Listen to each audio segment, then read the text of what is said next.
안녕하세요, 단쌤입니다. 전세 사기, 이것은 예고편에 불과했습니다. 지금부터가 진짜 위기인데요. 월세 지옥이 시작됩니다. 최근 뉴스 기사입니다. 월세 지수 전년 비해서 10% 올랐다는 뉴스 기사입니다. 역대급 월세, 서민 등골 흰다. 여기 보시면요, 임차인 10명 중 6명은 전세 대신 월세를 선택했다고 합니다. 맞습니다. 지금 서울, 또 서울의 아파트, 그리고 서울의 아파트 월세 이야기입니다. 이게 얼마나 심각하냐면요, 2015년 통계 작성 이후 가장 큰 폭으로 상승한 겁니다. 요즘 이런 말들을 합니다. 전세 사기 무서워서 월세를 갔더니 이젠 월세가 더 무섭다. 네. 이런 하소연이 괜히 나오는 게 아니겠죠. 오늘은요, 이 미친 월세 현상이 왜 벌어지고 있는지, 우리 삶에 어떤 영향을 미치고 있는지 파헤쳐 보겠습니다. 월세 얼마나 심각할까요? 자, 통계 데이터로 자세히 알아보겠습니다. 집 안 나오고 죄다 월세, 서울에서 자치 감춘 전세. 여기 보시면요, 서울 전세 매물 3개월 동안 9.7%가 줄었대요. 그런데 같은 기간에 당연히 월세는 늘었습니다. 9.2%.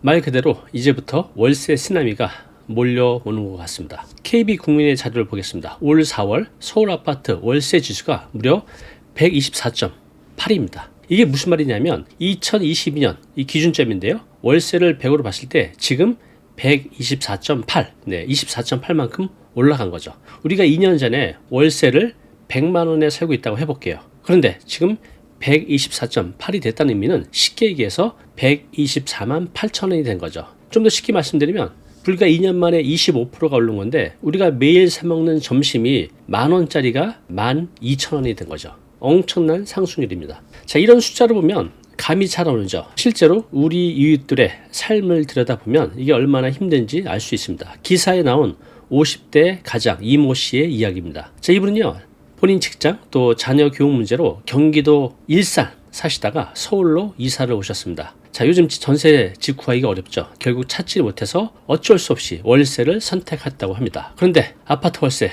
얼마일까요? 네, 무려 180만 원.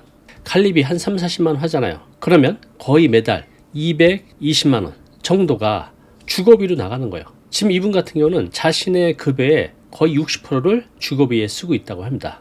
그래서 지금은 옷 한 벌 사입지 못하고 외식, 또 어디 놀러 가는 것은 엄두도 못 내신다고 합니다. 그리고 서울 광진구 공인중개사 말씀입니다. 전세 사기 문제가 터진 이유는요, 월세 찾는 손님이 부쩍 늘었다고 합니다. 그런데 이제 찾으러 오신 분들이 막상 월세 가격을 듣고 나서는요, 다들 깜짝 놀란다고 합니다. 특히 이제 강남으로 출퇴근하는 직장인들이 많은 자양동 또 구이동 같은 곳은요, 예전에 방 2개짜리 아파트 월세가 보증금 5천에 월세가 한 100만 원 안팎이었는데 지금은요 150에서 200만 원 넘는 것들도 많다고 합니다. 정말 미친 월세란 말이 절로 나오고 있습니다. 2025년 올해죠, 1월 2월 기준으로 임대차 거래 중에서 월세 비율이 61.4%입니다. 처음 60%를 돌파했어요. 2021년 같은 기간 대비 20% 이상 아주 급등한 수치입니다. 즉 올 상반기 통계로만 보면요, 월세 비중이 60%가 넘었다는 건 10명 중에 6명은 월세로 살고 있는 거죠. 그것도 굉장히 비싼 월세로요. 그렇다면 왜 이렇게 월세가 미친 듯이 올라가고 있을까요? 그 이유 3가지 살펴보겠습니다. 네, 이번에 무료 중 강의가 있는데요, 잠깐 공지해 드리겠습니다. 제목이요, 300만 원으로 매달 300만 원 버는 방법입니다. 그런 게 어딨어 이렇게 생각하시나요? 네, 바로 에어비앤비 운영을 통해서 만들 수 있습니다. 물론 이거 쉽지 않아요. 아무나 할 수 있는 건 아니죠. 그래서 이 분야의 전문가 에어비앤비 무려 136개 운영하고 계신 김동건 대표님이 노하우를 알려주십니다. 이런 분들이 들으시면 좋을 것 같아요. 월급만으로 부족한 직장인, 또 은퇴 후에 생활비가 막막하신 분, 또 진짜 돈 되는 투잡을 찾는 분, 참가자 전원에게는요 무료 전자책을 드립니다. 매달 300만 원 이상 버는 에어비앤비 지침서입니다. 이번 무료 강의는 6월 17일 저녁 7시 30분에 합니다. 자세한 내용은요 아래 고정 댓글에 링크를 확인하시기 바랍니다. 뉴스 기사입니다. 전세 사기 피해 올해 또 증가 27,000명. 전세 포비아 언제까지? 이제 끝났다 싶으면 또 나오고, 다양한 전세 사기 사건으로 보증금을 날린 분들이 엄청나게 많았어요. 그래서 이런 이제 간접 경험을 하면서 전세는 위험하구나, 절대 전세를 살면 안 되겠구나 라는 인식이 빠르게 확대됐죠. 자, 그렇다 보니 사람들이 전부 다 이제는 전세가 아닌 월세로 살게 된 거죠. 왜냐하면 상대적으로 보증금을 떼일 확률이 적잖아요. 그리고 시세가 불투명한 빌라보다는 아파트 쪽으로 몰리게 된 겁니다. 이렇게 수요가 몰리다 보니 아파트 월세 가격이 급등하게 된 겁니다. 그리고 여기 또 하나, 임차인 말고 임대인의 입장도 있습니다. 지금 임대인도 월세를 좋아해요. 자, 왜 그런지 보겠습니다. 뉴스 기사 보겠습니다. 지방에 빌라 월세 또 오르나, 전월세 전환율 지난해 상반기 수준으로 상승일로. 자, 여기 보시면요, 요 빨간색이 지방이에요. 지금 어떻죠? 전월세 전환율이 무려 7.4%, 그리고 수도권은 5.8%. 엄청나죠? 자, 바로 이겁니다. 임대인 입장에서는요, 전세금을 은행에 넣었을 때 이자 수익과 또 내가 이걸 월세를 받았을 때 수익률이 차이가 납니다. 당연히 계산을 해보겠죠? 계산을 해보니 지금 내가 이것을 월세로 두면 수익률이 5% 이상인데 은행이자 지금 2% 3% 정도 되죠. 그러면 월세 수익률이 은행이자보다 거의 2배가 되는 거예요. 당연히 월세를 선호하게 되는 거죠. 임대인들이 아주 합리적인 선택을 하게 되는 겁니다. 기존 전세 매물도요, 반전세나 아예 월세로 돌리는 경우가 많아지고 있다고 합니다. 그렇습니다. 이제 임대인들도 합리적인 선택을 하게 된 겁니다. 은행이자 2, 3%보다는 월세 수익 5%대를 더 선호하게 되는 거죠. 월세가 훨씬 더 유리한 거죠. 마지막 세 번째 이유는요, 126%룰 때문에 그렇습니다. 자, 이게 무슨 말일까요? 자, 여기 보시면요, 전세금 1,000만 원 깎았는데 보증보험 거절. 왜? 126% 룰. 이것이 월세를 부채질을 했다는 겁니다. 자, 이게 조금 어려울 수 있는데요, 쉽게 설명을 해보겠습니다. 자, 정부가 보증을 한다는 것은 보증인이 되어준다는 건데, 이제 나는 이 집의 공시 가격에 126%까지만 보증을 서줄게, 이렇게 선언을 한 거죠. 126%. 그러니 집주인 입장에서는 보증 한도를 넘는 전세금은 받기가 어려워졌죠. 자, 그러면 어떻게 될까요? 그 부족한 부분을 월세로 대신 받는 현상이 지금 아주 빠르게 일어나고 있습니다. 즉, 세입자 보호하게 만든 이 안전장치가 역설적으로 집주인이 받을 수 있는 전세금의 상한선을 정해놨죠. 그러면 그 부족하게 된 것을 집주인들은 이제 월세로 보충하는 현상이 나타나게 된 겁니다. 이것이 바로 전세가 줄고 반월세 또는 월세가 늘어나게 된 월세화의 중요한 이유가 되었습니다. 자, 정리해 보겠습니다. 여러 가지 원인이 있겠지만 월세 급등의 세 가지 원인. 첫 번째, 전세 사기 공포. 또 임대인들의 합리적인 선택. 뭐였죠? 전월세 전환율이 5%가 넘어요. 또 전세보증금 한도 126% 룰. 이것 때문에 월세화가 빠르게 늘어나게 되었습니다. 그런데 이 세 가지 이유 말고 아주 근본적인 문제가 있었습니다. 뭘까요? 바로 공급 문제입니다. 최근 뉴스 기사입니다. 부동산 전문가 10명 중 9명, 90%는 서울 집값 하반기에 더 오른다고 전망하고 있습니다. 공급은 절벽, 월세는 부담, 7월 더 두려운 전세값 신고가. 공급이 줄다 보니 서울 아파트 가격은 하반기에 오른다고 하고, 그렇게 되면 전세 가격도 오르고, 그런데 전세 매물이 없으니 월세를 찾는 사람들은 계속 늘어나고, 그러면 월세 가격은 더 오를 수밖에 없다는 게 하반기 전망입니다. 그렇습니다. 근본적인 문제는요, 결국은 공급 때문입니다. 이렇게 새로 지어지는 집이 급속하게 줄어들면서 전세집도 귀해졌죠.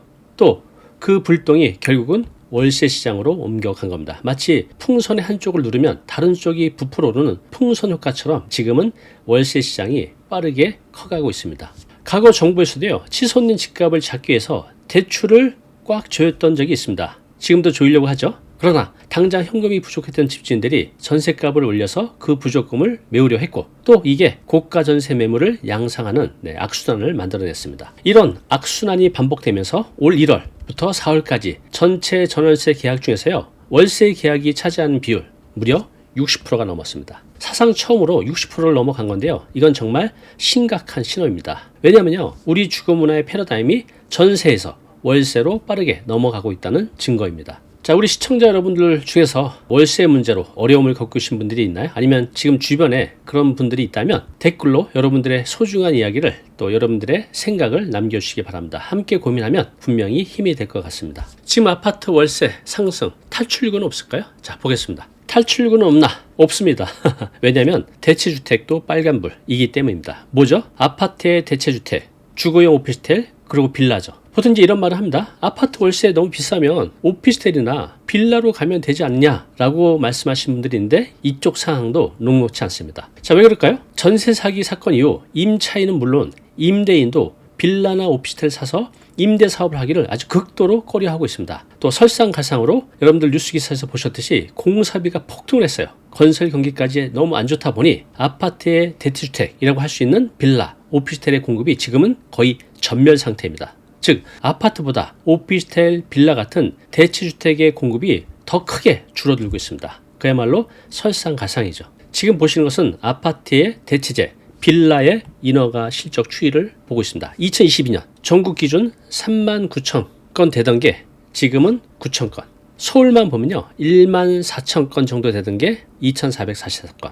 지금은 더 많이 줄고 있습니다. 이러다 보니 아파트의 대체대, 빌라나 주거용 오피스텔 공급이 거의 전멸하다시피 하다 보니 이쪽 가격은 지금 더 크게 올라가고 있습니다. 올해 초 결혼한 30대 김모 씨의 이야기입니다. 이분은요, 3년 전부터 혼자 살면서 월세 150만 원짜리 아파트에서 신혼살림을 꾸렸다고 합니다. 전셋집이 거의 없어서 결국은 월세를 살고 있는데, 이분은 정부에서 지원하는 행복주택을 노려볼까 생각 중이라고 하네요. 자, 행복주택이 뭐죠? 젊은 층이나 신혼부부, 대학생들의 주거 안정을 위해서 정부가 주변 시세보다 저렴하게 공급하는 공공임대주택입니다. 문제는 이쪽도 경쟁이 치열하다 보니 들어가기가 쉽지 않다는 겁니다. 그러면 해법이 정말 없을까요? 전문가들이 말하는 해법 보겠습니다. 자, 해법은요, 크게 두 가지로 볼 수 있습니다. 결국은 근본적인 문제, 공급의 활성화, 그리고 또 하나 중요한 거, 공급이 10년, 20년 걸리면 안 되잖아요. 공급의 속도 개선, 두 가지 측면으로 보겠습니다. 먼저 강원대학교 부동산 법무학과 서진영 교수님의 말씀을 들어보겠습니다. 자, 우리나라 전체 임대주택의 92%를 개인이 공급하는 민간 시장이 차지하고 있습니다. 그런데 이 민간 시장, 이 공급을 딱 틀어막고 있기 때문에 문제가 해결되고 있지 않다고 지적하고 있습니다. 쉽게 말해서 집이 여러 채 가진 사람들이 이에 대한 규제를 좀 풀어서 그분들이 전세나 월세로 집을 더 많이 내놓을 수 있게 해야 된다는 겁니다. 집값이 오르니까 대출을 또 쪼이고, 집값이 떨어져서 전세 사기 터지니까 또 보증보험 가입 막고, 이런 식의 땜질 처방은 결국 월세 수요만 폭증시켰다고 따끔한 지적을 해주셨습니다. 물론 이런 말씀도 하십니다. 다주택자 규제를 풀게 되면 또 투기만 조장하는 거 아니냐, 이렇게 걱정하는 목소리도 있습니다. 자, 그런데요, 지금처럼 공급 자체가 말라버린 상황에서는 다양한 공급주체들이 이 시장에 참여할 수 있도록 길을 열어주는 고민도 필요해 보입니다. 한성대학교 경제학과 김상봉 교수님의 말씀입니다. 이분은 공급 속도 개선 방안에 대해서 말씀을 하셨습니다. 특히 재개발 또 재건축 사업이 인허가를 받는데 한 10년씩 걸리는데 이 과정을 확 줄여야 된다는 겁니다. 그래야 앞으로 새 집이 나오겠구나, 많이 나오겠구나, 이런 심리적 안정감을 주게 되는데, 지금은 그 수요를 진정시킬 수 있는 방법이 없다는 겁니다. 현재 이재명 대통령 정부에서도 공공임대주택을 늘리고 재개발, 재건축 규제를 푸는 방향으로 정책을 추진하겠다고 하는데요. 문제는 이런 정책을 통해서 실제로 시장에 주택이 나오기까지는 시간이 너무 많이 걸린다는 겁니다. 지금 전세가 부족하고 월세는 폭등하고 있는 거, 이것은 어떤 의미를 갖고 있을까요? 좀 더 자세히 들여다보겠습니다. 지금까지 말씀드린 월세 문제는요, 단순히 내 집 마련의 어려움을 넘어섭니다. 무슨 말이냐면요, 자, 주거비가 소득의 거의 대부분을 차지하게 되면 어떤 문제가 생길까요? 당연히 다른 곳에 쓸 돈이 줄어들게 되겠죠. 돈이 없으니까 외식도 줄이고 또 쇼핑도 줄이고 문화생활도 줄이고 다 줄이겠죠. 이렇게 되면 어떻게 될까요? 결국 우리나라 경제 전체의 활력이 크게 떨어질 수밖에 없습니다. 시중에 돈이 돌지 않는 거죠. 또 젊은 사람들은 결혼도 주저하게 되고, 돈이 없으니, 또 집이 없으니, 집이 있어도 큰 월세 부담을 부담해야 되니 결혼도 꺼리고 출산도 망설이게 되는 이유 중에 하나가 바로 불안정한 주거 문제 때문입니다. 결국 주거 문제는 우리 모두의 삶의 질과 직결되는 아주 중요한 문제입니다. 오늘 내용 다시 한번 정리해 볼게요. 여러분들은 월세 대란 어떻게 해결될지 의견을 댓글로 남겨주시기 바랍니다. 오늘 우리는 미친 월세 현상의 원인, 또 그 영향, 그리고 전문가들의 해법까지 자세히 살펴봤습니다. 정리하자면 전세 사기에 대한 공포, 그리고 누적된 공급 부족이 이것이 만나서 월세 대란을 만들어낸 거죠. 자, 이런해서 많은 분들이 치솟는 생활비에 어려움을 겪고 있습니다. 자, 결국 해법은요, 지금까지 살펴보셨듯이 공급의 확대입니다. 우리는 이제 전세 시대가 저물고 월세 중심의 시대로 주거의 패러다임이 바뀌는 거대한 전환기에 서 있다, 이런 사실을 받아들여야 할 것 같습니다. 따라서 정부의 공급 노력, 또 우리 각자도 월세 시대에 맞는 새로운 재무계획, 주거 전략을 고민해 봐야 될 것 같습니다. 지금 당장은 정말 힘든 시기입니다. 하지만 문제를 정확히 우리 파악하고 함께 목소리를 내고 올바른 정책을 고민한다면 분명 조금씩 나아질 수 있다고 믿습니다. 오늘의 한 줄 메시지입니다. 안전을 위해 치른 비용이 생존을 위협하는 족쇄가 되었다. 자, 오늘 내용 너무 중요한 내용이죠. 영상 보고 나면 잊혀지잖아요. 자, 자료 무료로 제공하고 있습니다. 이 자료 요거 받고 싶은 분들은요, 아래 링크로 신청하시면 됩니다.